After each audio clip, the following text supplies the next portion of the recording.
अब आप खतरों में से निकल के आए हो, खतरों में से निकल के आए हो, दोबारा फिर जाने की तैयारी है भाई। ये वो लड़की है, बहादुर लड़की है, मतलब इसने दोबारा बोल दिया भाई, चाहे कुछ हो एमबीबीएस की स्टडी करनी है तो यूक्रेन में करनी है। नमस्कार दोस्तों, एनजी न्यूज़ हरियाणा में आपका स्वागत है। दोस्तों, नई वीडियो के साथ और नई खबर के साथ आपके साथ आज एनजी न्यूज़ की टीम दोबारा फिर हाजिर है।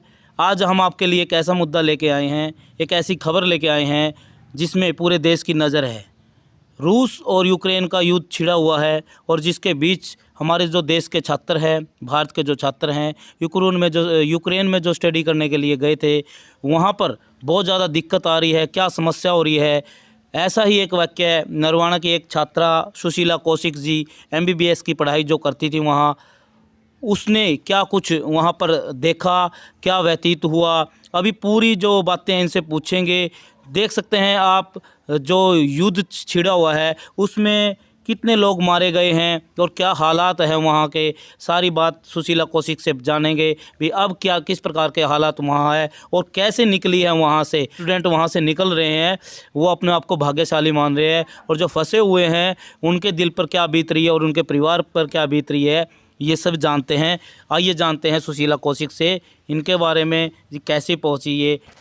नमस्कार जी। हेलो, क्या नाम है जी आपका? सुशीला कौशिक। सुशीला। तो आप स्टडी के लिए कब गए थे? मैं 15 जैन को गई थी। 50 जनवरी को। कौन सी स्टडी करते हो आप? एमबीबीएस। एमबीबीएस। तो अब जो यूक्रेन और रूस का जो युद्ध हुआ, उस समय आपको इस प्रकार की सूचना मिल गई थी कि ये युद्ध होगा या नहीं? नहीं, ऐसे चल तो रहा था कि भाई लेकिन वहाँ कुछ टीवी वगैरह है नहीं, तो हम इतनी न्यूज़ भी नहीं देखते थे। हमारी स्टडी तो मतलब मोबाइल पे तो आती होगी ना खबरें? फिर हमारी ना स्टडी कंटिन्यूअस हो रही थी कि भाई ऑनलाइन क्लासेस लग रही थी, तो हमारा ध्यान हमारी क्लासेस की तरफ था कि भाई ये सब है ना, वॉर वगैरह तो हर साल ऐसे मतलब होता रहता है, ऐसी थोड़ी बहुत तो खबर आती रहती है, इतना ज़्यादा था भी नहीं। फिर एकदम से उन लोगों ने रूस वालों ने एकदम से अटैक कर दिया एयरपोर्ट पर। फिर उसके बाद हमें थोड़ा सा ये हुआ कि भाई हाँ, कुछ तो हो रहा, अभी ज़्यादा ही चल रहा है। वरना पहले तो हम नॉर्मल थे, जैसे घर वाले हमें बोलते रहते भाई आ जाओ आ जाओ आ जाओ, क्योंकि यहाँ तो न्यूज़ चलती रहती थी, वहाँ हम ना देखते थे ना हम इतना गौर करते थे। फिर एकदम से हुआ ना 24 फ़ैब कुछ ज़्यादा हो गया था। फिर उस टाइम से हमें भी थोड़ा सा ये होने लग गया कि भाई हाँ, अभी कुछ ज़्यादा ही हो गया। तो हमारे जो एजेंट है, मतलब हमारे साथ नीचे वाले फ्लोर ग्राउंड फ्लोर पे हमारे वहाँ एजेंट रहते थे, तो हमारी देखभाल वगैरह सब वही करते हैं। तो उन लोगों ने फिर हमें बोला कि भाई अभी हमें ना जल्द से जल्द यहाँ से निकलना पड़ेगा, जाना पड़ेगा। फिर उससे पहले कि भाई बॉर्डर वगैरह बंद रहते थे, तो जिस दिन बॉर्डर खुला होता था तब वो हमें बोल देते भाई आज बॉर्डर खुला, तो आज हमें निकलना पड़ेगा। उससे पहले हम बंकर्स वगैरह में, भाई ऐसे होता था कि भाई अभी अटैक वगैरह होगा। तो लोग बंकर के बारे में थोड़ा जानना चाहे तो बंकर क्या होते हैं, क्या किस टाइप के? बंकर वो जैसे नीचे बिल्डिंग के नीचे ना बेसमेंट में जगह है, अच्छा जी। तो वहाँ हम चले जाते थे। जैसे सायरन वगैरह बजते थे ना अच्छा जी। पूरी सिटी के अंदर, अच्छा। तो हमें वो सायरन बजते ही हमें बोल दिया जाता था भाई बंकर में भाग जाओ तुम लोग। मतलब जो अपने डॉक्यूमेंट, सिर्फ जो अपना काम का सामान है ना, जैसे डॉक्यूमेंट हो गए, वो लेके बस बंकर में भाग जाओ आप। अब वहाँ पर किस प्रकार के हालात है? जब आप वहाँ से अब निकले हो तो कैसे हालात थे वहाँ? ये था, हफड़ा तफड़ी तो थी। जैसे बसेस में हम आए तो इंडियन फ्लैग लगा हुआ था, वहाँ भी हमें पुलिस वगैरह मिलिट्री जो है चेक करी थी, बस में चढ़कर सभी बच्चों के पासपोर्ट चेक करी थी। 2-3 जगह हमें रोका था। फिर वहाँ तक हमें बॉर्डर तक कुछ नहीं हुआ। फिर बॉर्डर मतलब 10-15 किलोमीटर हमें पीछे रोक दिया, तो फिर वहाँ 10-15 किलोमीटर तक हम पैदल चल के गए थे। फिर वहाँ बॉर्डर पे तो बहुत बहुत ज़्यादा बुरे हाल थे, बहुत ही ज़्यादा। अब जैसे यूक्रेन के हालात के बारे में आपसे अच्छा कौन जान सकता है, क्योंकि आप वहाँ से आए हो। तो हमें तो जैसे जो भी खबरें आ रही है उसके माध्यम से पता चल रहा है कितना सही है कितना नहीं। तो जैसे बताया जा रहा है कि आम नागरिक भी शिकार हो रहा है इस चीज़ का, ऐसी कोई बात है? नहीं, इतना तो है नहीं। वैसे हमें तो जितना लग रहा था कि भाई इंडियन जो दूसरे हैं कंट्री के हैं वो ज़्यादा डर रहे थे, लेकिन वहाँ के लोकल लोग बिल्कुल ऐसी नॉर्मल कंडीशन में थे। अच्छा, ऐसा क्यों? आप ये तो इतना तो पता नहीं, हमें तो पता नहीं था फिर, लेकिन अभी ज़्यादा हो गया ना, तो अभी फिर भी उन लोगों को ये हो गया कि जैसे हम सायरन वगैरह बजते थे, हम तो बंकर्स में भाग जाते थे, लेकिन हम देखते थे जो लोकल लोग हैं ना, वो ऐसे ही अपनी रेगुलर लाइफ ऐसी अच्छा रहती अच्छा थी अच्छा। उनकी, हम बंकर्स में छिपते रहते थे। तो अभी जैसे वहाँ पर हालात है, तो जो आपके साथ स्टूडेंट थे, आपके दोस्त है, फ्रेंड है जितने थे, तो वो कैसी फीलिंग ले रहे थे वहाँ पर, किस प्रकार के हालात नहीं, ऐसे जब सायरन वगैरह बजते थे तो थोड़ा सा डर होता था मन में भी, हाँ सही में कहीं ब्लास्ट ना हो जाए, क्योंकि वो ऊपर से आती थी, तो वो जो होते हैं वो जो क्या? भी वो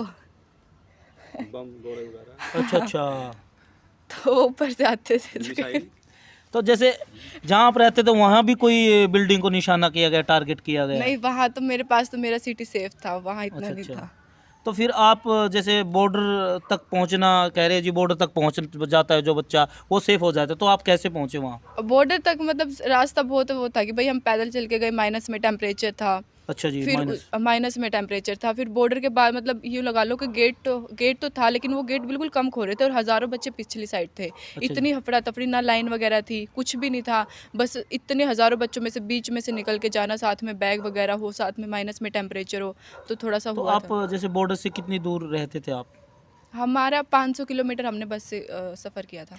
पैदल भी चले हो कहीं, ऐसे कह रहे भी पैदल भी चलना पड़ा? हम 10 से 12 किलोमीटर, 15 किलोमीटर चले अच्छा, हैं पैदल। जब आप बॉर्डर पर पहुंचे वहाँ भी किसी प्रकार की कोई दिक्कत आई है, जैसे एंट्री करते हुए या फिर कोई प्रोसेसिंग में? नहीं, वो कुछ डॉक्यूमेंट्री? ऐसे डॉक्यूमेंट, बस वो मिलिट्री ने बीच में पासपोर्ट चेक किए थे कि भाई इंडियन से है ये। सभी बच्चों के बस में चढ़ के एक-एक बच्चे के पासपोर्ट चेक किए थे। अच्छा जी। फिर उसके बाद और तो कुछ भी नहीं हुआ। अच्छा, मान लीजिए जिसके पास डॉक्यूमेंट वो पीछे रह गए, कहीं रह गए, तो उनको क्या प्रोसेसिंग है भाई, जाने दिया नहीं, जाए? वैसे बहुत सारे बच्चे के सुनने में आए थे कि पासपोर्ट ही गुम हो गए हैं। हाँ। लेकिन जब हम एयरपोर्ट पे आए ना, तो वहाँ गवर्नमेंट के आदमी हमें मिले थे, गवर्नमेंट के मेंबर हमें वहाँ मिले थे। तो वो बोल रहे थे कि भाई जिसके भी पासपोर्ट गुम हुए हैं ना, तो 10 मिनट में सबका रिकॉर्ड तो होता ही है। जल्दी से जल्दी उनके पासपोर्ट बनवा के कैसे ना कैसे करके इंतजाम, तो उनको भी लेके आया गया तो सेफ। आप जैसे बॉर्डर पर पहुंचे तो सबसे पहले आपने कौन से देश में एंट्री करी? रोमानिया। रोमानिया में। रोमानिया में जाके फिर कैसे आपने आना हुआ यहाँ देश में? रोमानिया में जाके, रोमानिया के अंदर तो बिल्कुल ही जो बॉर्डर पे नेचर था ना लोगों का, जो बॉर्डर पे हमने जो फेस किया, रोमानिया में तो बहुत ही अलग सिस्टम था। मतलब ऐसा लग रहा था कहीं और ही आ गए हैं, क्योंकि अच्छा। वहाँ के लोग इतने अच्छे थे, नेचर वाइज बहुत ज़्यादा अच्छे थे, मतलब बहुत ही ज़्यादा। उन लोगों ने हर चीज़ हमें प्रोवाइड की, हर फैसिलिटी हमें दी, हर चीज़ खाने पीने का। मतलब यूँ था कि एक एक मिनट में हमारे लिए खाने पीने का आ रहा था, बिल्कुल एक एक मिनट में। यानी पूरी हेल्प की जा रही थी? बहुत ज़्यादा हेल्प। जैसे रोमानिया से अलग जैसे जो यूक्रेन है, वहाँ पर एनजीओ वगैरह ने कुछ हेल्प कर रहे थे वहाँ? हाँ, एनजीओ से बोल रहे थे कि भाई एनजीओ वाले भी बहुत मदद कर रहे हैं वहाँ के लोग, मतलब अपने आप से खुद से कुछ अपना सामान इकट्ठा कर रहे हैं, तो अपना योगदान वैसा ऐसे दे रहे हैं, तो बच्चों की बहुत बहुत मदद कर रहे थे वो। तो फिर जैसे रोमानिया से फिर आप कैसे आए? फ्लाइट से आए या फिर कहीं और भी ट्रैवल करना पड़ा आपको? नहीं, फ्लाइट से, सीधा फ्लाइट से। वहाँ रोमानिया से फिर हमें बस मिली थी। पहले तो हमें शेल्टर प्रोवाइड किया, अच्छा अच्छा। फिर वो शेल्टर तो में वहाँ पर गवर्नमेंट के किस उसके थ्रू आए हो आप? बसेस वगैरह से, और फिर एमएससी के बताया जी, एमएससी के थ्रू, एमएससी के थ्रू आए हो। अच्छा, फिर जैसे वहाँ से रोमानिया से इंडिया के समय मतलब कितना टाइम आपको लगा? रोमानिया से इंडिया 6 घंटे, 7 6 घंटे। बस। एयर इंडिया से हम आए थे। अच्छा, राहत की सांस कब ली आपने? राहत की सांस तो इंडिया में आती। इंडिया में या रोमानिया में? रोमानिया में भी ये था कि हाँ, लेकिन फिर भी वो थोड़ा डर सा तो था सेफ, फिर। थोड़ा सा हाँ, सेफ। ये अच्छा था जी। ना, फिर घर कब निकलेंगे, घर कब जाएंगे, फिर ये था ना कि भाई हम कैसे रहे यहाँ। अच्छा, तो फिर जैसे इंडिया में पहुँचे, इंडिया के बाद फिर आप जब पहुँचे तो परिवार वाले वहाँ पहुँचे या कैसे आए यहाँ घर पर? हाँ, तो बस वहाँ फैमिली मिल गई थी एयरपोर्ट पे। अच्छा। फिर आगे साथ में। अच्छा, एक बात और ख़ास रहेगी, मैं ये पूछना चाहूँगा भाई, वहाँ ये भी डर हो गया था मन में, नहीं भाई मर जाएंगे, अब तो जीतते नहीं भाई, अब नहीं, तो क्या? एक टाइम पे बॉर्डर पे हो गया था, बॉर्डर पे सभी बच्चों के साथ हुआ, क्योंकि वहाँ हफड़ा तफड़ी इतनी ज़्यादा थी, बहुत ही ज़्यादा। कोई बच्चे ने तो पता है क्या किया कि जिसके पास जो सामान था, भाई बैग यहाँ छूट जाए, लेकिन हम कैसे ना कैसे आगे चले जाएं। बहुत मन ही में एक ज़्यादा। बार ख्याल आया था भाई अब तो कोई चारा नहीं है जीने का, क्या हाँ, पता है? एक बार आया था, सभी बच्चों के मन में आया था ये, लेकिन फिर ये होना कि भाई हाँ, मेंटालिटी थोड़ी उस टाइम थोड़ी स्ट्रॉन्ग करनी पड़ती है। नहीं, जैसे आपके फ्रेंड सर्कल है, उनके बीच में कोई बात चल रही हो, नहीं भी अब तो कोई चांस नहीं है हाँ, बचने का। हाँ, तो आया कुछ बात, था। क्या बात हो रही थी बीच में सर्कल में? वो एकदम से लड़का था, वो फ्रेंड ही था हमारे ग्रुप का ही, साथ में ही जा रहा था हमारे।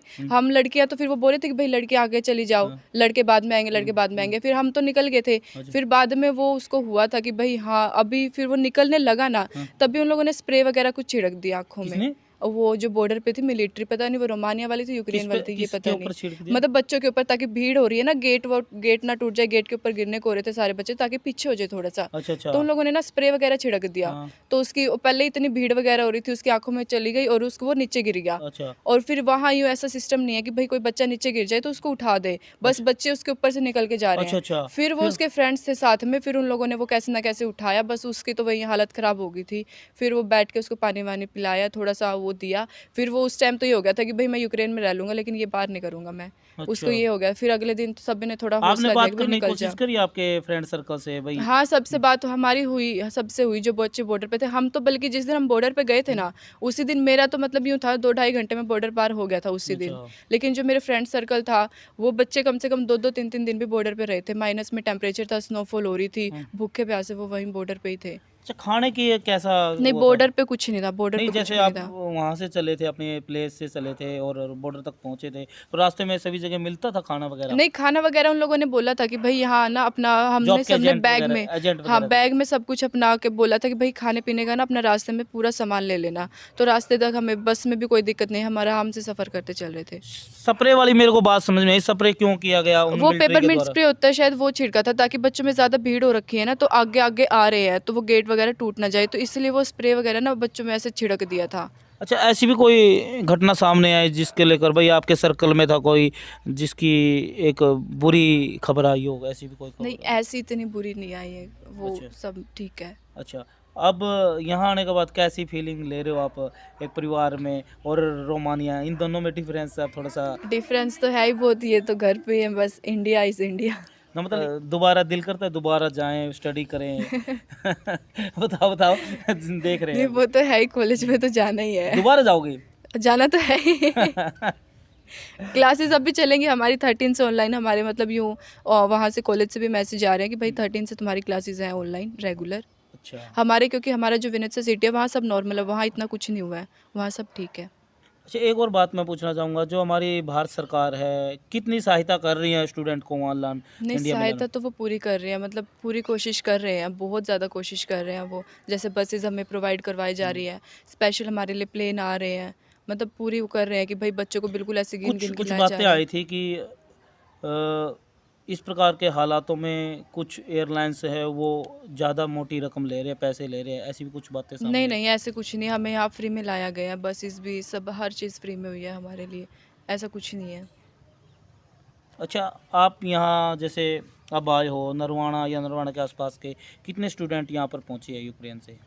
अभी मुझे इतना तो नहीं पता, लेकिन ऐसे सुनने में आया कि नरवाना से तो 15 स्टूडेंट्स आए हैं, 15? लेकिन सभी अलग अलग हाँ, आए हैं, एक साथ तो कोई नहीं तो आया। और भी स्टूडेंट जो हो गए उनसे बात करेंगे, एक दो बातें हो रहा है वो मैं अभी बात करना चाहूँगा। जहाँ आप रहते थे वो कौन सी सिटी थी, उसका नाम क्या था? विनेत्सा सिटी थी। नित्सा। वो कीवी से हाँ। दूरी पे थे। तो अभी जो 20,000 या इससे ज़्यादा बच्चे जो स्टडी कर रहे हैं, अब जैसे भारत सरकार अगर चाहे उनको तो इंडिया में भी करवा सकती है एमबीबीएस की पढ़ाई, तो आप क्या चाहोगे, मतलब किस वे में हो? आप चाहोगे कि मैं यूक्रेन में पढूं या फिर इंडिया में पढूं, किस वे में हो आप? ये तो सरकार के ही हाथ में है। नहीं, आपका भी तो मन होगा ना, क्योंकि और भी स्टूडेंट आप जैसे, आप अकेले नहीं हो भाई, अब तो नहीं जाएंगे हम तो सोचते हैं भाई सरकार हमारे लिए यहीं पर इस प्रकार की फैसिलिटी दे दे कि हम यहीं पर स्टडी कर ले और हमारी एमबीबीएस जो हमारा पैसा हुआ है ऐसा का ऐसा बच जाए, ऐसी? नहीं, जो बच्चे यूक्रेन से आए तो सबका मन यूक्रेन ही जाने का करेगा। अच्छा, यूक्रेन Obviously। में। तो मतलब डरी हुई नहीं है वही पहले डरी हुई थी, दोबारा जाएगी यूक्रेन में। यूक्रेन में और इंडिया में क्या डिफरेंस देखने को मिला? ऐसा तो कोई डिफरेंस नहीं है, इंडिया तो इंडिया ही है, लेकिन बस ये है कि बस अब वहाँ मन लग गया, वहाँ के माहौल में अडेप्ट हो गए हैं, अच्छा। इन्वायरमेंट में अडेप्ट हो गया, तो बस ऐसे ही रेगुलर होती थी बात। जो मेरे यहाँ फ्रेंड्स है बोलती थी कि भाई यहाँ का माहौल भी अच्छा है, सब अच्छा है, वहाँ बिल्कुल सेफ़ है, ऐसा कोई डरने वाली बात नहीं है कि भाई हाँ ऐसे भाई हम अकेले घूम रहे हैं, ये कर रहे हैं, वो कर रहे हैं, ऐसा कुछ नहीं है। मतलब अब आप खतरों में से निकल के आए हो, खतरों में से निकल के आए हो, दोबारा फिर जाने की तैयारी है भाई। ये वो लड़की है, बहादुर लड़की है, मतलब इसने दोबारा बोल दिया भाई चाहे कुछ हो एमबीबीएस की स्टडी करनी है तो यूक्रेन में करनी है। अब देख सकते हैं यूक्रेन के हालात, किस प्रकार के हालात बने हुए हैं।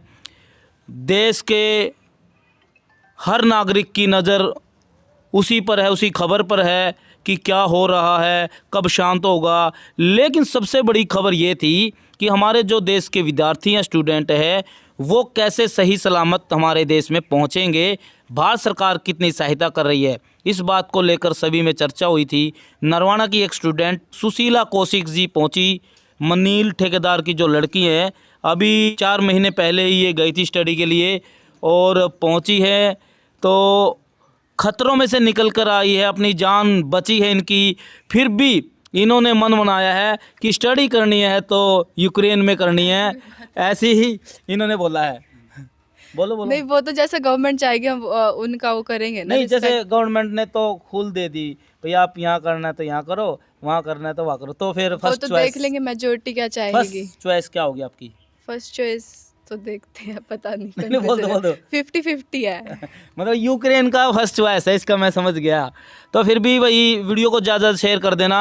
ये वीडियो इसलिए बनाना ज़रूरी था क्योंकि काफ़ी स्टूडेंटों के मन में क्या कुछ चल रहा है यूक्रेन को लेकर, जो सुशीला कौशिक है इसे सारी बात रख के बता दी है। हमारे दर्शकों को ज़्यादा से ज़्यादा वीडियो को शेयर कर देना।